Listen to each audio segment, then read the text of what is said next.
Major funding for Frontline is provided by the Corporation for Public Broadcasting. Additional funding is provided by this station and other public television stations nationwide, and by the Chubb Group of Insurance Companies, for over 100 years providing worldwide business and personal insurance through independent agents and brokers.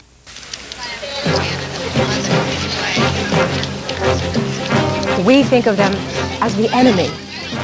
250 million faceless people of the Soviet Union. We know very little about them. We never meet them or even see them up close. And yet they are right here among us.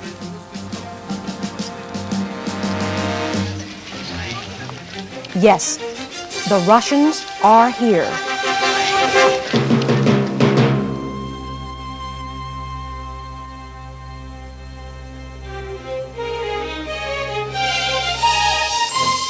From the network of public television stations, a presentation of KCTS Seattle, WNET New York, WPBT Miami, WTVS Detroit, and WGBH Boston.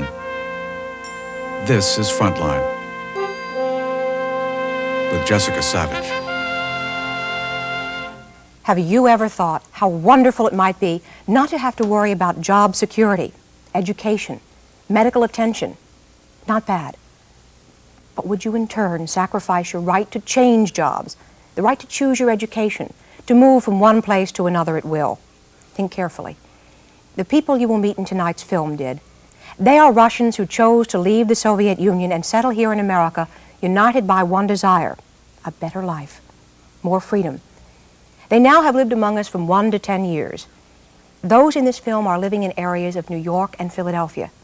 They came here from all walks of life, diverse economic backgrounds in the Soviet Union. It is important to remember that these people did not exactly win good citizenship awards in Russia. However, you will not exactly find them to be outspoken supporters of America either. Tonight, on Frontline, the Russians are here. It's a special film essay produced, directed, and written by Ofra Bakel and narrated by Anita Sangiolo. This is a rare chance for us to learn something about the Soviet view of American freedom, and perhaps to learn something of our own view as well.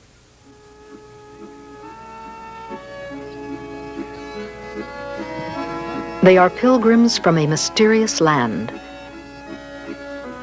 They've come to our shores, vindicating our belief in the values of our democratic society.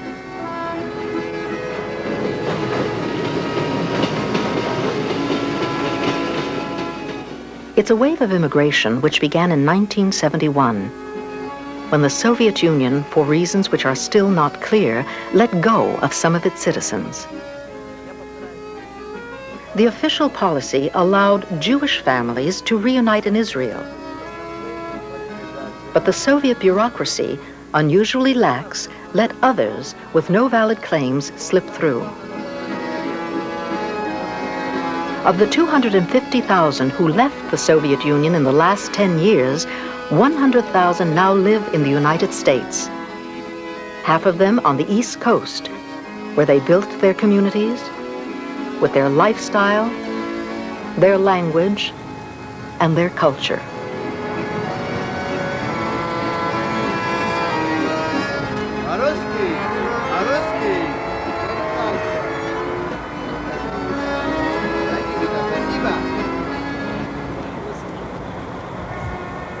It's a mini Russia with Russian sounds and Russian faces. Что мы будем делать на море? Почему? Потому что не упускали. Было на замке. Конечно. Я хотел с ним просто поговорить. Ничего, мы будем там кататься. Я буду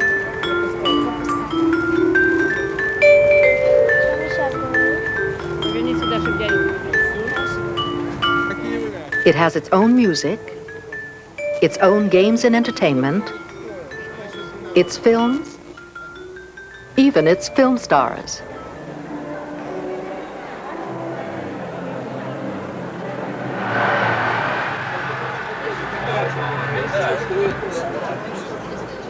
People we have never heard of, like Alina Rybak and Boris Sichkin, are known to every Russian. and will fill a hall of thousands with standing room only.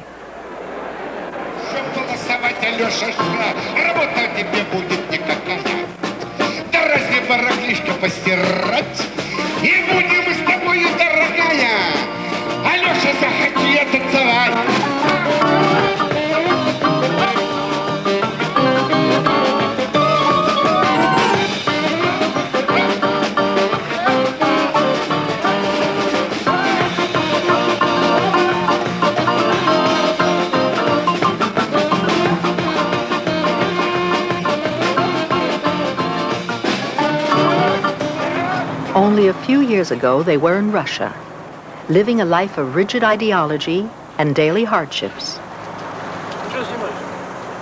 A life of food lines and shortages, a few amenities and making do, where luxury goods could only be dreamt about.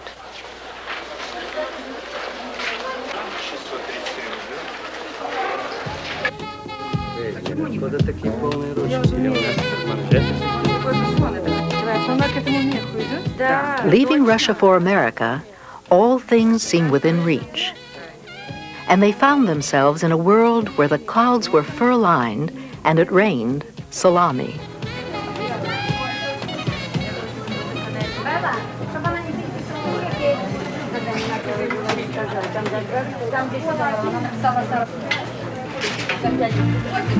Господа нью-йоркцы, прибывшие с Одессы, я пару слов по существу. A world of American abundance. Every weekend, a celebration while they remember Odessa. Remember and eat. Remember and drink.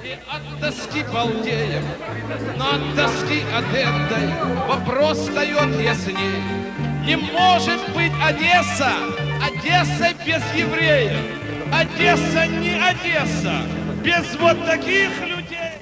The freedom of America, the possibilities of America, the only place in the world where X-rated movies speak Russian. Если это так, это не слишком привлекательно. Значит, эротика — это... Путь через любовь.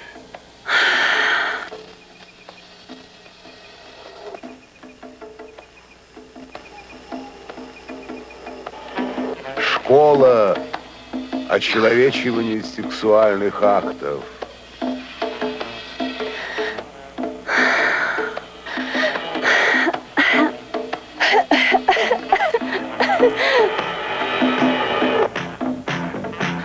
Нет!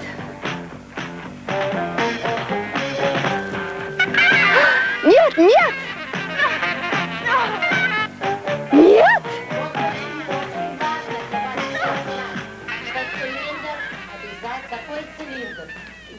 The unpleasant parts of life in America are made easier by friendly authorities. Okay, we do not want you to recommend or to trust this chain. Don't only use a chain. Don't use the chain. Don't open the door with the chain. We always use our peephole. We look through the door. If we don't know who they are, we don't open the door. We told you last time, in fact, that the police don't come unannounced. The telephone company doesn't come unless you call them. We never open the door for anybody we don't know who it is. Especially in the summertime. It gets hot. Have no air conditioning. You want to leave your door open a little bit to get some air from the hallway? Don't. No good. Garnished. No good.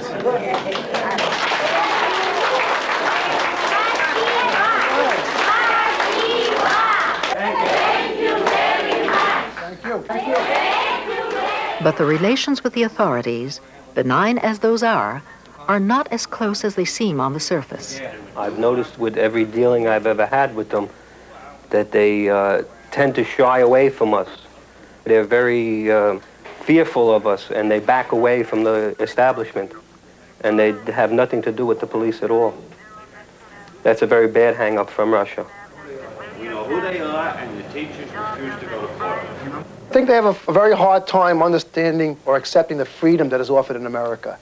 And I think that they we've had things where things are openly available to them, and they might try and go around to circumvent certain things. They were buying forged Russian licenses so that they can go down to motor vehicle to obtain a regular driver's license. And they were paying a lot of money. Where if they would just realize all they had to do was go down to motor vehicle, take out a permit form, which it's a $5 fee, take a test, and then have a driving test, and they would have got a New York City license. And it may have been that in Russia, everything was done by payoffs. I'm not an expert about Russians, but I believe that that was their system. A system of an underground, illegal economy, which Luba, now a cafe owner, tries hard to explain. You know, it's very difficult to explain to you. Very difficult. You must live in this country. You must born in this country. In Russia. If you work, you or your husband in Russia, you can't make a life. You can't buy nice things what you want. It's impossible. If you want have what you want, you must steal. You make business, or monkey business, or black market, or something. You must make something. And that's all Russians? Most of them. They have to learn that in the United States it's not done this way. We do everything by the book. They have rules, regulations. They have rights. And until they learn that they do have rights and they have freedom here, it's going to be very, very tough. You are all new arrivals to this country. Freedom is what they come for. A very short time, right? 3 months? It is what they tell us. It is what we want to hear. Can you tell me how you see freedom for you and what it means to you? Freedom, it means, for me, it means to speak that I want, and to do that I want to do. For me, freedom, it's freedom for work for myself. I think freedom means you can find all kinds of books, starting from early history, all over the world, all kinds of languages. I think that in this country, I don't be afraid of my children, of their future, of their life.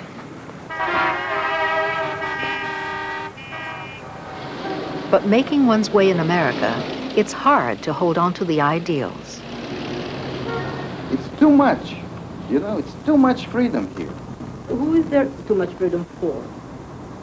I'll tell you, it's too much freedom for criminals, too much freedom for young people. I'm telling you. Why did you come here? Why I come here? I want to be free.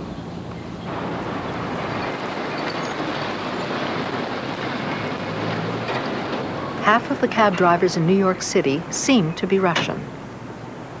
They have their own meeting places, their restaurants, where they will drive from miles away so that they can eat Russian food, see Russian faces, and express Russian thought.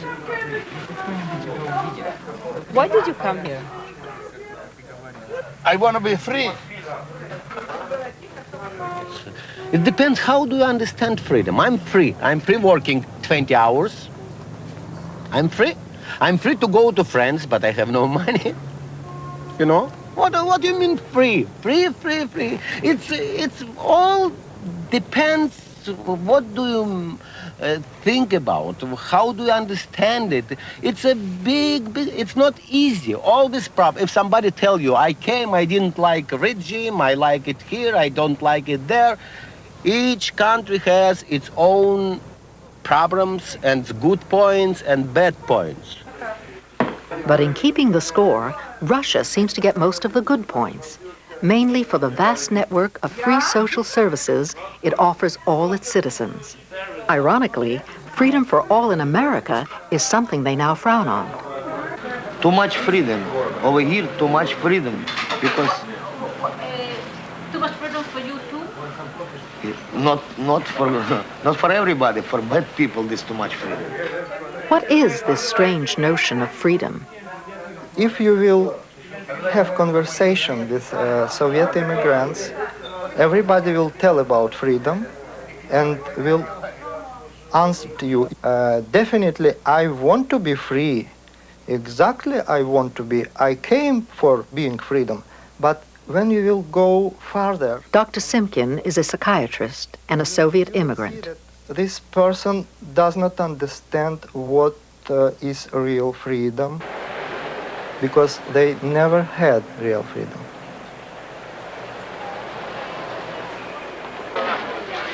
Soviet people are in mass some new creation, as called Homo Sovieticus.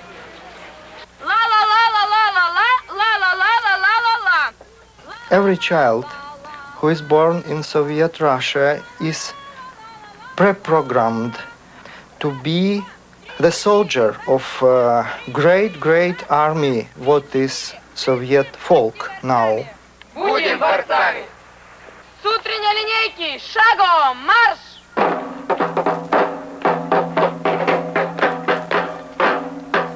What is army?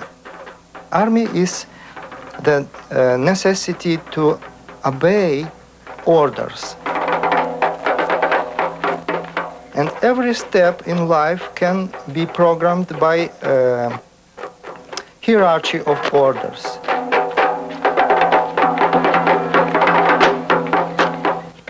And Soviet government and Soviet ideology built this army during all the Soviet period of Soviet Russia.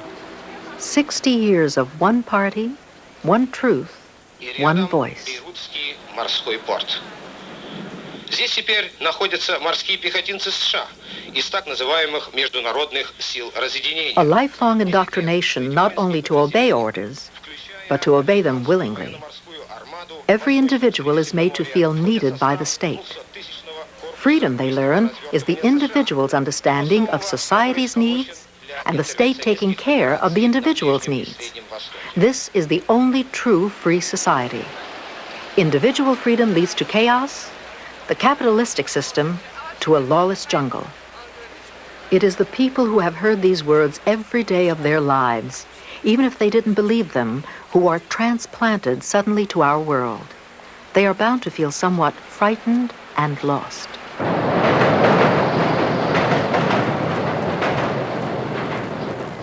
Soviet immigrants reveal some of their thoughts and feelings in letters to their newspapers. Уважаемый редактор, Dear editor, 7 лет мы в Америке. we came here 7 years ago and are doing well.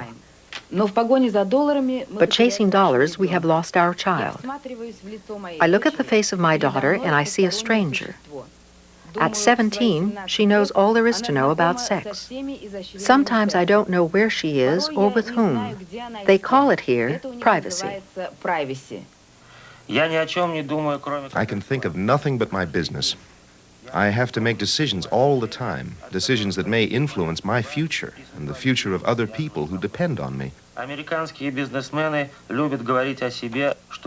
American businessmen talk about how they like to take risks. I like risks about as much as I like the KGB. In Russia, I didn't have to worry about financial risks. Уважаемый господин редактор, Dear editor, we all know that in Russia there are many problems. Всюду нищета и одни заботы. But at least there you always know the address to go to with your complaints. The government could punish you, but it could also protect you. Здесь в Америке. Here in America, we may have fewer problems, but there's no place to go with our complaints. You are nobody's responsibility. You are free and on your own. Предоставлена самой себе. It was freedom from authorities that they most wanted. Ironically, it's what they now miss. There are several newspapers which have been established in the West in the last 10 years by Soviet immigrants. Alex Guinness and Peter Weil are journalists on the New American Gazette, published in New York City. We got our own democratic experience in the newspaper New American. And we are making the attempt to involve the democratic mind into the mind, democracy into the mind of our emigrant society. But I think it is very difficult, mostly because ourselves. Sergei Doblatov is the former editor-in-chief of the newspaper. In Russia, every morning I was coming to my job, and I knew exactly what to do, what to write, what to think, and what no think. Because for example, in newspaper, every month we received the list, directions about political persons and another situation in the world. And I knew that Mr. Franco, it's bad, Mr. Allende, it's good, and it was very comfortable. Then we arrived here, and I became editor-in-chief of Russian newspaper, and nobody told me what to do, what to think, what to write. I must to decide it every day myself. And it's interesting, it's normal, but it's not very comfortable. It's very difficult for Russian people to understand that everybody has different point of view. To expose negative events is considered freedom. To show protesting homosexuals and lesbians on television is considered democracy.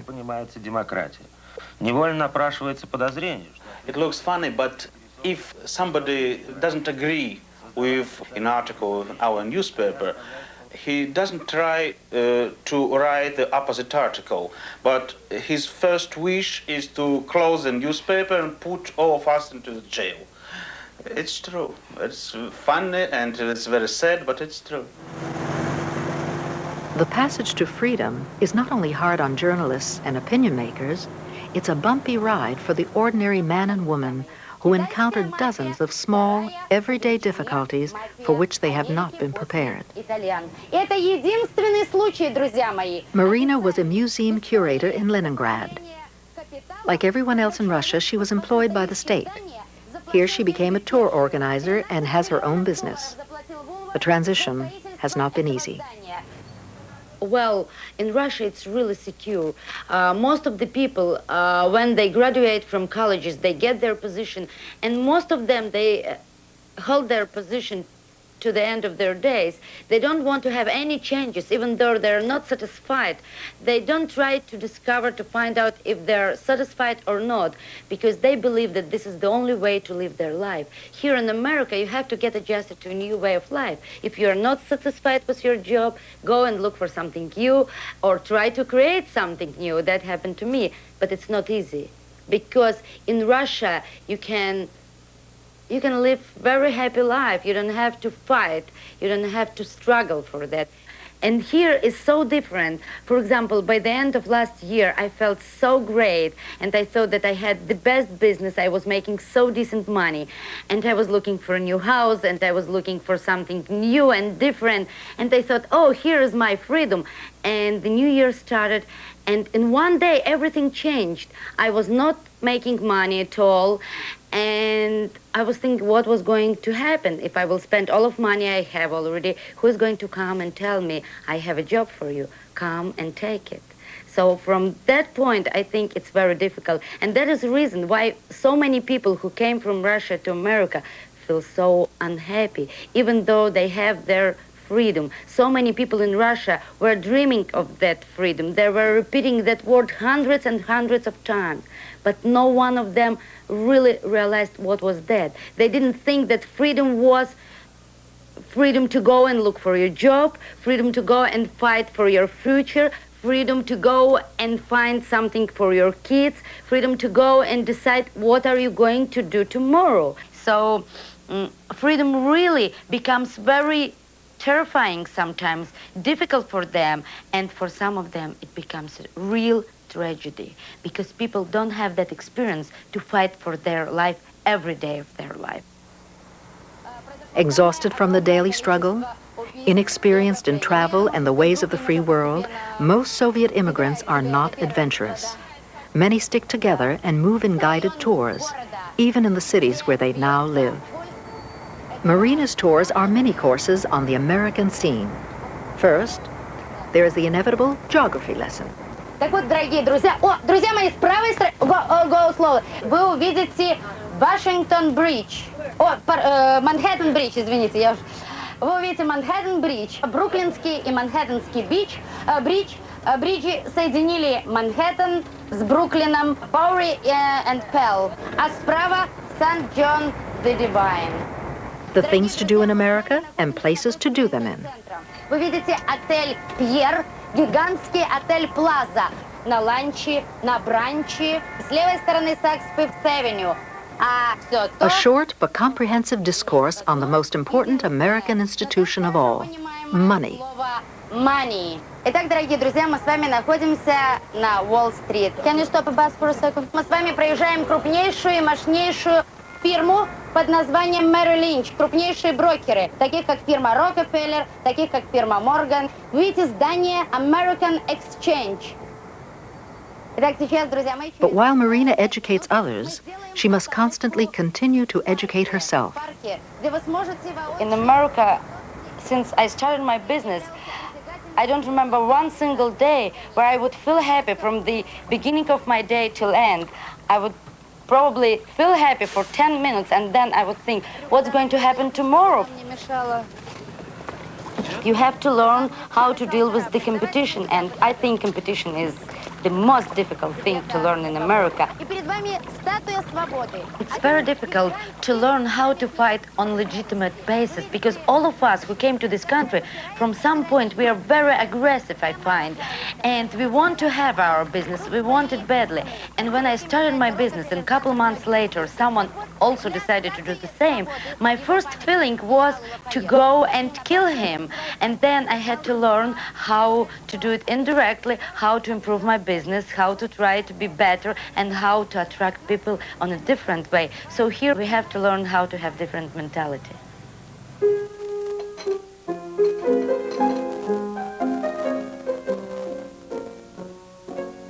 But a different mentality is not an easy thing to come by, especially when one was born and grew up in the Soviet Union.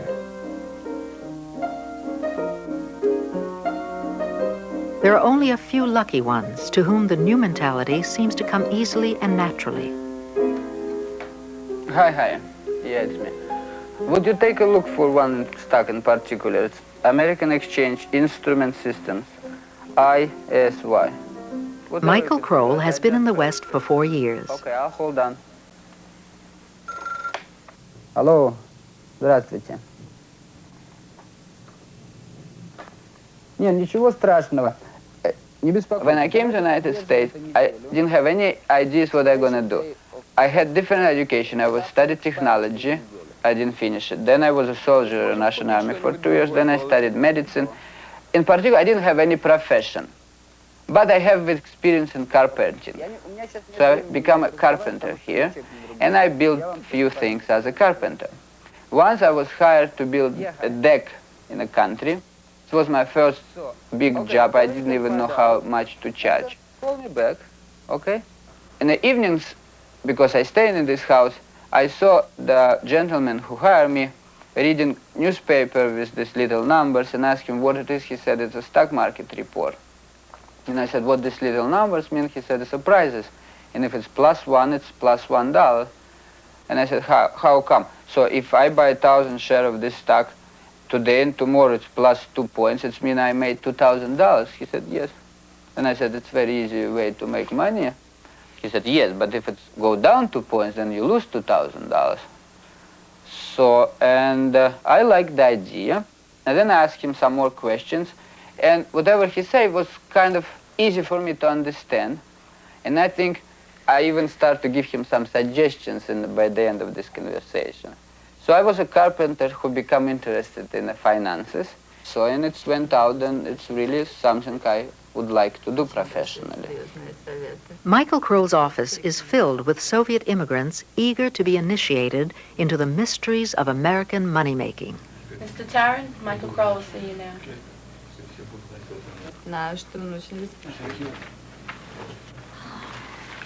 Можно? Да. Здравствуйте. Да, приветствую. Здравствуйте. Присаживайтесь. Я вам дам свою карточку, чтобы вы меня всегда могли найти. Меня зовут Михаил Кролл. Michael's sales pitch to his customers is a sobering one. In this rich country, he claims, for lack of good advice, 95% of Americans cannot afford to retire without the help of their Social Security payments. И не могли бы прожить без Social Security пенсии. Americans, they ask who you work for, what's your company, what's your track record, why you suggest this, why it's good for me. And if they don't understand sometimes, if they're not experienced, they try to criticize your professional judgment. Поэтому у вас будет набор или portfolio of investments. Russians, they're not analyzing what you actually suggesting or advising. Once they decide to trust you, they do what you say. Once they trust you, they will hand over their worldly possessions, often in cash, an old habit from the Soviet Union, which has no banking system and no investment opportunities. Statement от тех финансовых организаций, где будет вам открыт аккаунт. Okay. So let me tell you that 95% of Americans statistically cannot afford to retire without Social Security income. So then Americans in generally poor when they become old because they did not care a lot to develop some kind of program. All it takes to correct this sad situation is some savings and a little Russian know-how. Michael believes that America is the land of limitless opportunities, so wonderful that even Americans do not grasp its wonders. What the communists have been fighting and killing for 60 years, America has achieved and doesn't even know it. A peculiarly Soviet view of the ideal society. Now, in America is now communism exists. It's not my opinion, it's a fact, okay? Communism is very simple to understand. It's an idea in which everybody have food, shelter, and can survive, okay? In America, if tomorrow I will say, I cannot work, I'm tired, I'm destroyed, I'm nobody, I want to be taken care of by society. So society have here benefits, social benefits like welfare, Medicare, housing, and people who live on this benefit because they deserve so, because they have children, because they're sick, whatever it is, these people better off material-wise than middle class and Russian. So it means they don't give anything, but they have everything of necessity. This is a communism. It exists here, as it was planned by Karl Marx. In Russia? In Russia it do not exist because in Russia you have to work for living by law. If in Russia you don't work, you will be punished, you will be forced to work, to take some type of employment.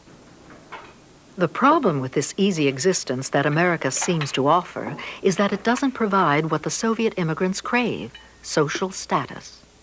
In the money-poor Soviet economy, status was linked to title and position. So in America, when youngsters find work and parents don't, the self-image of the family is badly shaken. My father was a good engineer, and I think with experience what he had almost 20 years in the company, avia company. So he thought with his specialty, he will find a job here without any problem, because he's a real specialist. But here he's unemployed. For 2 years he doesn't work. He feel like insulted that I'm working and he's not, and I support all the family. So for now, well, he doesn't say me much about it, but he feel not good. My mom was chief nurse in hospital. My mom had really good job. Everybody liked her, and she was proud of what she was doing. She was working with people. It's really hard to explain, but she did something good. Here she can't pass the test to be a nurse, even a regular nurse. And it's really turning her down. And it's so hard for them to adjust because there was something there, there's nothing here. They had power, they had authority, they were respected. And they come here like they were managers and bosses, and they had all those people who listened to them and who respected them. They come here and they're nothing. They work as clerks and they work in factories. Even though they were engineers, they can't find jobs because even though they were chief nurses. If they knew that it will be like this, like we have now, life, they would never come here. If mostly people, intellectual people, know before about their situation after 1, 2, 3 years in new country, I think they will never leave their country. Russia. We are from Russia. Dmitry felt important in Russia. I was a big boss in big military club. I was a boss in student club for students. And I was a boss, my last job, for big radio factory, radio company. Without work, I am nothing.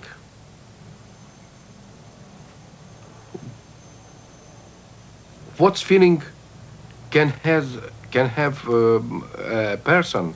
He get up from the bed at 6 o'clock in the morning. What I go to do today?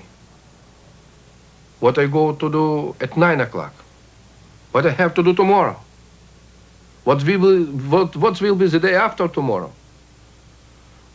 I don't know what will be happen if we don't have this our radio station. Дорогие друзья, мы сейчас репетируем литературную часть. Dmitry and his friends operate, without pay, a small radio station in Philadelphia for Russian immigrants. Программа «Меридиан». Больше улыбки, пожалуйста, больше. Пожалуйста. Добрый вечер, уважаемые радиослушатели. Добрый вечер, дорогие друзья. В эфире радиопрограмма «Меридиан». Сегодня у микрофонов «Меридиана» Анна Виноградова и Иосиф Дорфман. Запахло росой. Весна на пороге. Мы свежесть вдыхаем с дыханием эфира. We prepared, enjoyed for 100,000 people. From this, our feeling is nice. Пожалуйста, Аннушка, вашу фразу мы знаем. We feel somebody need us. And this feeling for us very important. Мы знаем, пожалуйста. Мы знаем, горшки обжигают. People 40, 45 years and older, they cry with us, they laugh with us, they like us. And this callings and letters, what we received from the people, it's our life. Remembering is another part of their life. Remembering Russian songs and images.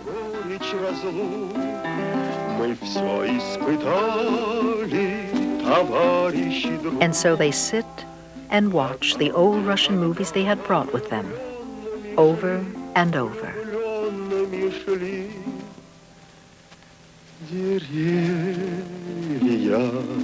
Теперь подросли, а годы летят, наши годы, как птицы летят.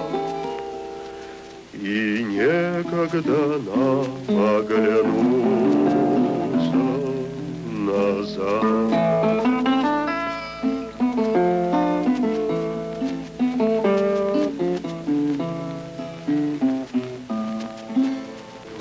Так и живем, не ждем тишины, Those very Russian images. They exist in America too, but only briefly, in the few days of bad weather, in an otherwise pleasant little seaside neighborhood. The real Russia is far now and lives only in the memory.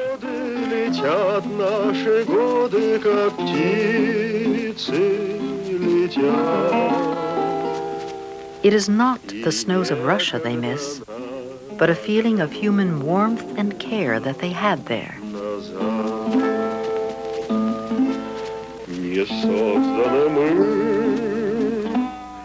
In Russia, people are very much interconnected with each other. In this country, everybody lives by himself or by herself. Yevgeny Nakliushev is a philosopher. What shocked me the most was a feeling of emotional coldness of Americans. Everybody who came from Russia feels this thing. I personally was prepared to this experience theoretically, but it was absolutely different things to be prepared theoretically and to be prepared emotionally. Emotionally, I was absolutely not prepared for that. In Russia, friendships are only real thing people have in present. It is the greatest luxury, the greatest treasure we have. This treasure, this Russian friendship, has fallen victim to the capitalist system. In Russia, it's the friendship of paupers. We have nothing we can share with one another. You have a bottle of booze, you can share it with your friend. It costs nothing except of pleasure. You have a piece of bread, you can cut it in halves. Two are fed up. In America, it's more complicated. Here it is the struggle for surviving. There in Russia, you can be happy if somebody gives you 3 rubles, which in American currency means about 30 cents. You can buy some booze, you can buy some bread, you can be happy for a whole day. In America, you have to pay your rent, you have to pay your bills, you have to pay 300 will be not enough. And who can share 300? Nobody can.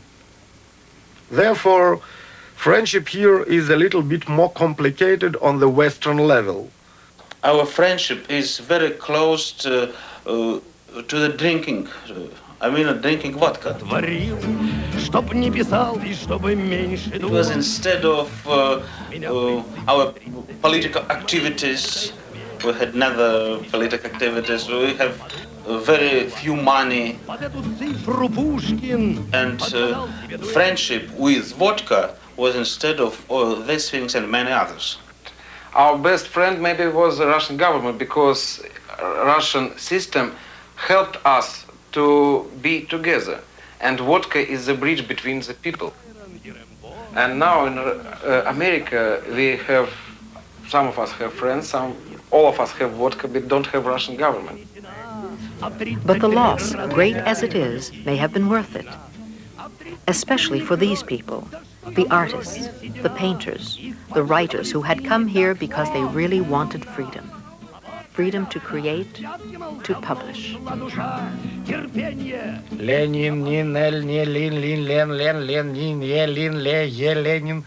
Konstantin Kuzminsky is an anthologist of Russian literature. For the first time in his life, he can pursue his work in peace and safety. Here. Прав. Да. Lev Halif can now write all the books he had always dreamt of writing. No one will harm him or stop him from publishing them. No one, though, will help him sell them. What did he expect of the West? Я ожидал от Запада, прежде всего, понимания. As a writer, a poet, I hope to be understood by the West. But my possibilities here are as limited as they were in Russia. There, I wasn't allowed anywhere. Here, I am allowed everywhere. But I can't get through. Here, there's masses of freedom and masses of indifference to the written word. In Russia, the writer is a prophet. Here, no one will listen.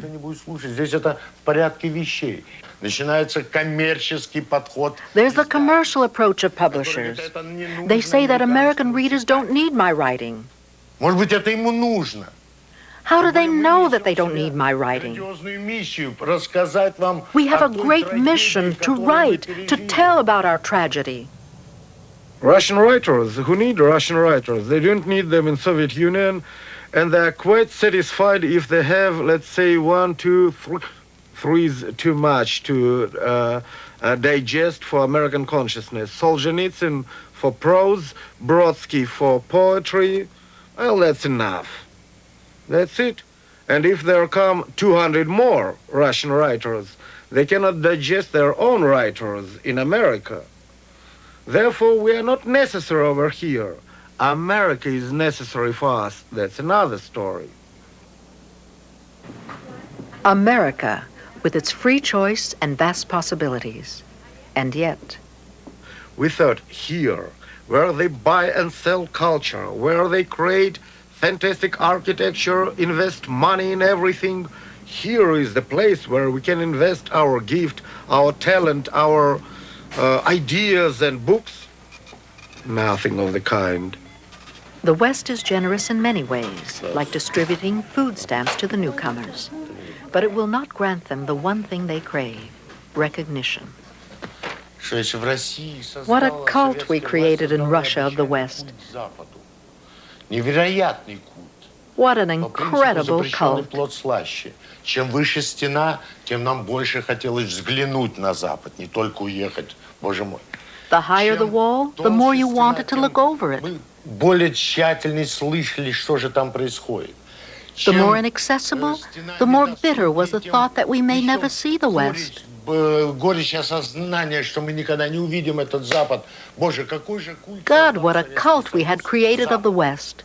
И вот тут-то идеализация. Not only were we naive, the KGB was naive. А наивно было еще и КГБ. Потому что если бы КГБ знало, if they knew how we'd be treated in the West, оно бы давным-давно нас выкинуло назад. They would have thrown us out long ago. You see, Russian poets, Russian dissident writers are as famous in Russia as rock stars, movie stars in America. They are admired, they are adored, women are happy to make love to them, friends are happy to supply them with booze or support, whatever. Here in America, nobody needs them. There is a lot of other questions to be solved in America. Therefore, we are an additional question. And to recognize this, it's not much fun and not much pleasure. И получается, что я тоскую по КГБ. I actually missed the KGB. Который обращал на меня внимание. They paid attention to me. Рукописи первым и очень тщательно. They were the first to read my manuscripts thoroughly. Написал я хорошо или плохо. Это тоже прекрасно, когда, значит, ты чувствуешь пристальное внимание. It was wonderful to have real attention. Ты одинок, ты You are not под чьим-то alone. неусыпным оком. То есть ты чувствуешь свою значимость. You feel important. Ты себя осознаешь как настоящий писатель, значит, ты You feel like a настоящий. real writer. You must be a real writer if they are watching you so closely. And from the safety of his kitchen, Halif reflects on democracy. То есть что такое для меня была How демократия? did I imagine democracy in Russia? Когда никто не хватал мою рукопись. No one would grab my manuscript. Когда никто не брал меня за That no горло. one would try to strangle Когда me. никто не трогал моего сына. That no one would hurt my son. Когда мне давали That I would be возможность allowed to come and go and breathe. Здесь, когда демократия для But всех, here, where democracy is for everyone, it becomes a circus. если представить, скажем, цирк, Imagine a circus which has lions and mosquitoes, львов и москит, and you say that they should both have this сказать, что democracy? всем она, демократия, необходима. But why? Но почему? этой Why should демократии mosquitoes have the democracy which was designed for lions? пользоваться москиты? Они же совершенно по-другому ее употребляют. They will only misuse it. Демократия. Democracy. Для меня это стало абстракцией, бедствием. What an abstraction it has become for me. What a disaster. Я не понимаю. Потом парадоксально. Я, воспитанный вне... What a paradox. I, who was brought up without democracy, felt like a real person in Russia. Здесь, при максимальной демократии, я такой личностью... Here, with all the democracy, I feel like a victim. Жертвой демократии. A victim of democracy. И получается, что тоталитарные режимы правы. And it seems as if the totalitarian regimes are right. I am against totalitarian regimes with all my might. And yet, when I compare them with this maximum of American freedom, I don't know which is better. Я теряюсь. I'm lost. Для меня дико эта демократия. It's wild, this democracy. Wild. And so democratically and freely, Lev Halif can now walk into Rusika, a bookstore and publishing house, who will display his books for him. Спасибо. Ее как раз нам не хватает. Бестселлер. Как раз мне не хватает ее на полках. Несколько заказов. They will discuss his other books, which in this free country, the publishing house is free to publish or not to publish. And the Russian readers are also free. They can decide if they want to buy Halif's books or if they don't.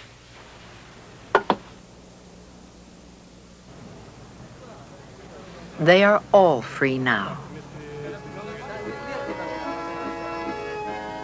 They came believing that freedom means a better life, work, success, and recognition. They now realize that freedom means nothing but freedom. They thought that life would be as secure as it was in Russia and free. They know now they have given up every bit of security they had for freedom. Was it worth it? We who never had to make the trade-off are sure it is.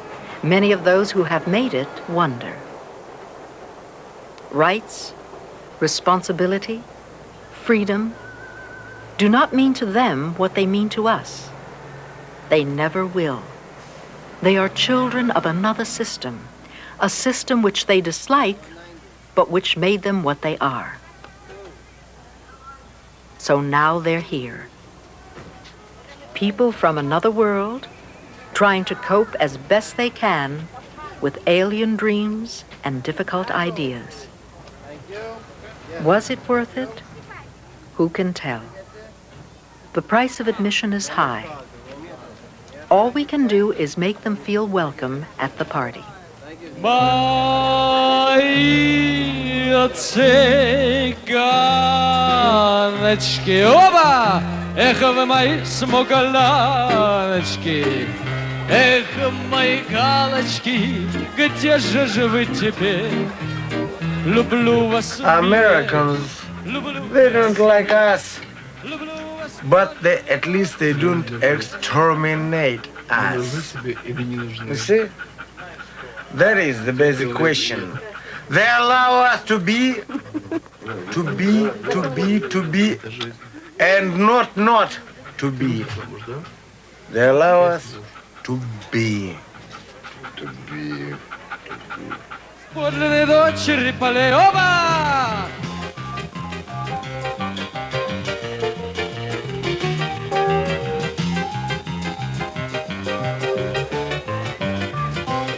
Мои цыганочки, мои смугляночки, эх, мои галочки, где же вы теперь? Люблю вас, милые, люблю красивые, люблю вас, подлинные дочери полей. Давай, давай, давай! Да-да-да-да-да-да-да-да-да-да-да-да-да. Люблю вас, милые, люблю красивые, люблю вас, подлинные дочери полей. Да-да-да-да-да-да-да-да-да-да-да-да. Давай! Да-да-да-да-да-да-да-да. Да-да-да-да-да. Мои цыганочки, мои смугляночки, эх, мои галочки, где же вы теперь? Why, might you ask, are the Russians so critical of our country? And if they don't like it, why don't they leave? The truth may be that this freedom we hold so dear is a difficult one to comprehend for people brought up in a society that squashes individuality and self-reliance. We're assuming that people oppressed by totalitarian Marxist regimes want to be free. They probably do. But we're also assuming they want our brand of freedom and are willing and able to pay the price for it. For these people, the price is steep. The Russians you saw in tonight's film bought themselves a one-way ticket. When they left the Soviet Union, they were stripped of their citizenship. There is no going back, even if they wanted to. And would we really want them to? They may disagree with us, but whom among us would not guarantee their right to do so? For after all, is that not what American freedom is about? Next week, on Frontline, an investigation into a headline story of recent weeks. Why have more than 350,000 disabled people lost their disability benefits over the past 2 years? His name is Calvin Bickham. His doctor says he's too sick to work. The Social Security Administration says he's not. The administration has toughened its policy, looking for fraud, looking to save money. But how fair has it been? And who's been hurt in the process? Who Decides Disability is the name of the program. It is next on Frontline. I'm Jessica Savage.